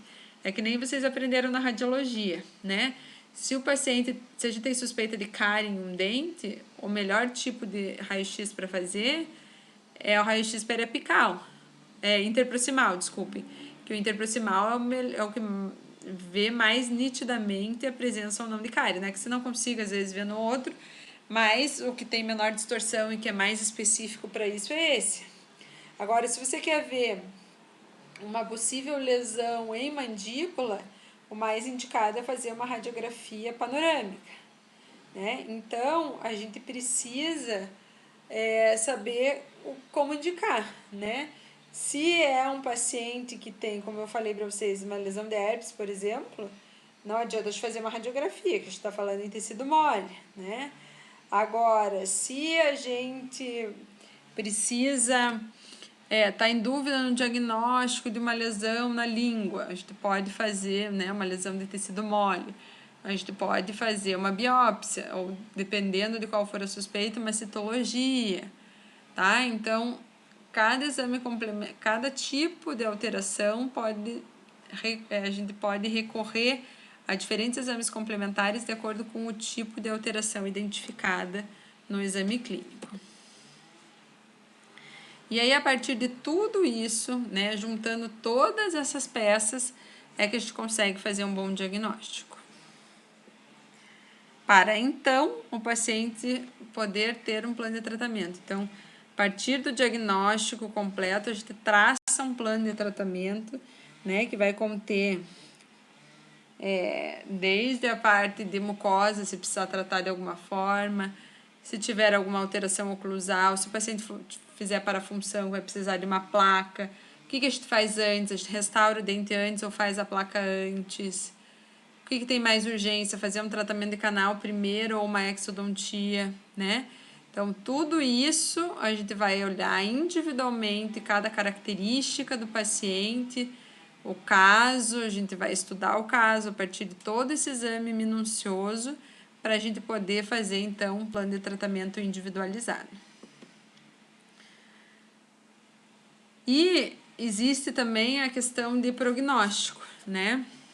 Então, o prognóstico, ele se refere a qual a expectativa, a probabilidade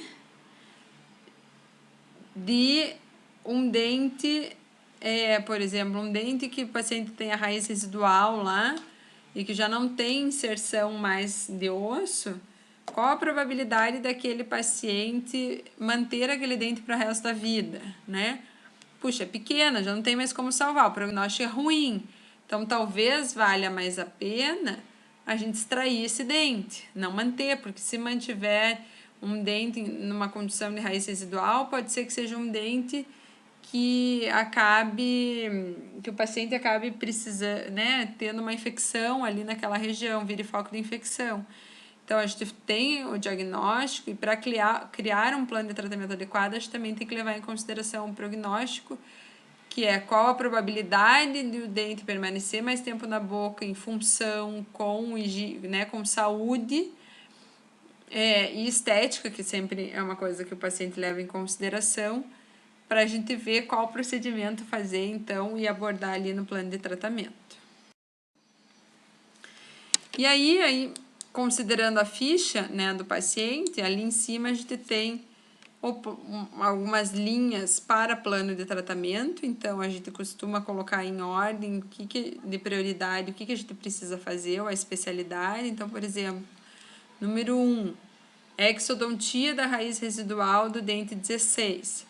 Número 2, paciente vai para endodontia do dente 12. Número 3, dentística, restauração dos dentes 15, 22 e 33, sei lá, né? Então, a gente coloca em ordem de prioridade, dependendo se o paciente tem dor ou não, né? E coloca tudo na prioridade e faz o plano de tratamento para que depois a gente possa, seguindo aquela ordem, conforme for fazendo um procedimento, o paciente vai sendo encaminhado para fazer o outro e assim por diante até completar esse plano de tratamento. E ali embaixo, naquela outra tabela, são a tabela dos procedimentos realizados. Então, todas as vezes que vocês atenderem qualquer paciente, vocês vão anotar ali qual procedimento foi realizado, né? Então, foi realizado exame clínico mais realização de radiografia periapical do dente 12. E daí vocês vão colocar lá na cartela de radiografia com nome, prontuário e data do paciente a radiografia. Fica no prontuário. Ou vocês vão colocar realizado o exame clínico do paciente, identificada a presença de lesão de herpes, o paciente foi medicado com aciclovir, pomada por 1 semana, retorna para avaliação, por exemplo. Tudo que vocês fizerem, vocês têm que anotar ali, se o paciente vai retornar, se foi realizado sutura, se vocês prescreveram medicação, Se vocês deram orientação para o paciente, então foi feita orientação de higiene. Se vocês deram orientação do paciente fazer uma radiografia panorâmica, solicitação de radiografia panorâmica para avaliação dos terceiros molares inclusos, tudo vocês têm que anotar ali. Para que o paciente não venha cobrar vocês e para que vocês lembrem, né? Sempre que o paciente vier cobrar, teve uma vez que um paciente tinha sido atendido na clínica, e até eu estava na clínica, e a gente solicitou para ele uma radiografia. Ele não voltou depois de 1 ano, e daí, coitado, tinha pulado em vários dentistas e falou, não aguento mais, fui em vários dentistas, não sei o que, nunca fizeram nada. Eu falei, sim, mas a gente precisa da sua radiografia panorâmica, que o senhor não fez. Mas não me deram nada para fazer. Daí estava anotado lá na ficha que tinha sido feita a solicitação do exame de radiografia. E o paciente tinha assinado. Então, desde essas coisas mais básicas até coisas mais importantes que podem ter responsabilidade legal, né? A gente tem que anotar. E não só por causa disso, para a gente ter o controle em relação ao paciente, mas também para a gente se guiar, né? Isso eu faço no consultório, porque a gente, entre uma consulta e outra, às vezes a gente esquece o que a gente planejou fazer, são muitos pacientes. Mas também, principalmente na faculdade, em que vocês atendem, assim, vários alunos atendem um mesmo paciente. Então, se vocês não te deixarem tudo bem especificadinho do que foi feito, o que foi solicitado, às vezes cai na mão de outra pessoa e daí eles não entendem, não sabem como dar sequência. Então, sempre deixar tudo muito bem detalhado. Então, colocar a data com ano, né? Muita gente não esquece do ano, só que vocês têm que pensar que o tempo passa, né? Agora vocês estão atendendo o mesmo paciente, vocês vão saber que é 2021, mas daqui a pouco vocês já estão formados, o paciente ainda está em tratamento, e daí a gente já não sabe mais em que ano foi realizado aquele procedimento. Anotar colocar ali junto com a data a etiqueta da esterilização, né? No pacote de esterilização.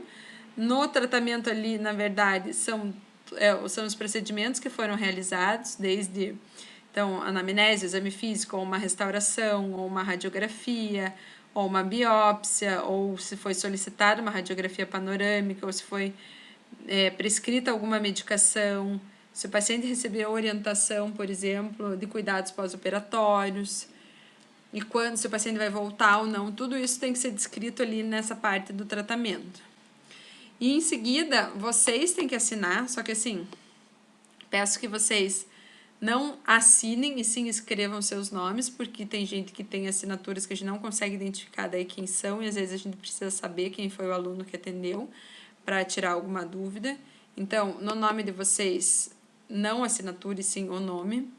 O paciente vai rubricar, né, a cada consulta do lado do que vocês assinaram, porque com isso ele vai estar concordando com o que realmente foi feito, e todo final de procedimento o professor assina também, o professor responsável assina também. Falando em assinatura, nas fichas de anamnese, se vocês olharem nos slides anteriores e na própria ficha, vocês vão ver que embaixo de cada ficha tem um quadradinho lá embaixo de solicitação de assinatura do paciente. Então, sempre que vocês terminarem de fazer a anamnese, peçam para o paciente rubricar cada página da anamnese, porque com aquilo ele diz que ele está ciente das informações que ele deu, que ele prestou. Porque a gente não tem como saber se todas as informações que o paciente deu na anamnese são informações verdadeiras ou não, né? Então, digamos, aquela questão sobre o usuário de droga, por exemplo. A gente não tem como saber, a gente tem que anotar o que o paciente disse. E ele vai estar concordando com isso, e por isso que ele assina. Então, a gente tem que dizer exatamente o que ele disse, porque depois, se der alguma complicação, porque o paciente estava sob efeito de uma droga, por exemplo, e não avisou, ele se responsabiliza por isso porque ele assinou. Então, sempre ao final da anamnese, vocês têm que pedir para o paciente rubricar todas as páginas da anamnese, e todo final de tratamento vocês têm que pedir para o paciente assinar ali do lado do procedimento que foi realizado, certo?